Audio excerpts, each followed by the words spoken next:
Hello అండి అందరికీ. ఈరోజు అయితే టమోటా ఎగ్ గుంత పొంగనాలు కర్రీ అండి. ఈ కర్రీ అయితే చాలా అంటే చాలా బాగుంటుంది. పిల్లలకి క్యారేజీకి కానీ చాలా ఇష్టంగా తింటారు. దానికి కావాల్సిన పదార్థాలు 3 కోడిగుడ్లు, కొంచెం కారం, పసుపు, ఉప్పు, కొంచెం ఆయిల్ వేసుకొని బాగా మిక్స్ చేసుకోవాలి. మిక్స్ చేసుకున్నాక 3 కోడిగుడ్లు ఆ గిన్నెలో వేసుకొని దాన్ని కూడా బాగా కలుపుకోవాలి. మనం గుంత పొంగనాలు వేస్తాం కదా, ఆ గుంత పొంగనాలు దాంట్లోనే మన కోడిగుడ్లు కూడా అట్లాగే పొంగనాల్లాగా వేసేసుకోవాలి, పోసేసుకోవాలి. చూడండి, నేను చూపించే విధంగా చేయండి.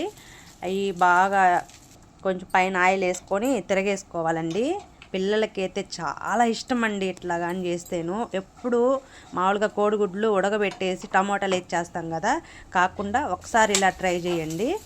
చూడండి, అవి అయితే అయిపోయినాయి. ఒక ప్లేట్లోకి అయితే పక్కకు తీసి పెట్టేసుకున్నాను. ఇంకొక బౌల్ పెట్టుకొని ఆయిలు, ఆవాలు, జీలకర్ర, మెంతులు అన్నీ వేసేసి టమోటాలు కూడా వేసి మగ్గిచ్చేసానండి. అట్లకైతే ఈ పిల్లలకైతే చాలా ఇష్టంగా తింటారండి. మనం అసలు పెట్టబడలేదు కూడా వాళ్ళకి.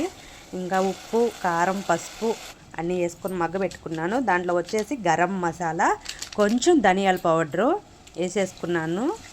1 గ్లాస్ వాటరు. కొంచెం ఉడికిపోయినాక ఇంకా ఆ కోడిగుడ్లు వేసేసుకోవాలా. చూడండి, కర్రీ అయితే పర్ఫెక్ట్గా వచ్చింది. కొంచెం కొత్తిమీర నచ్చితే లైక్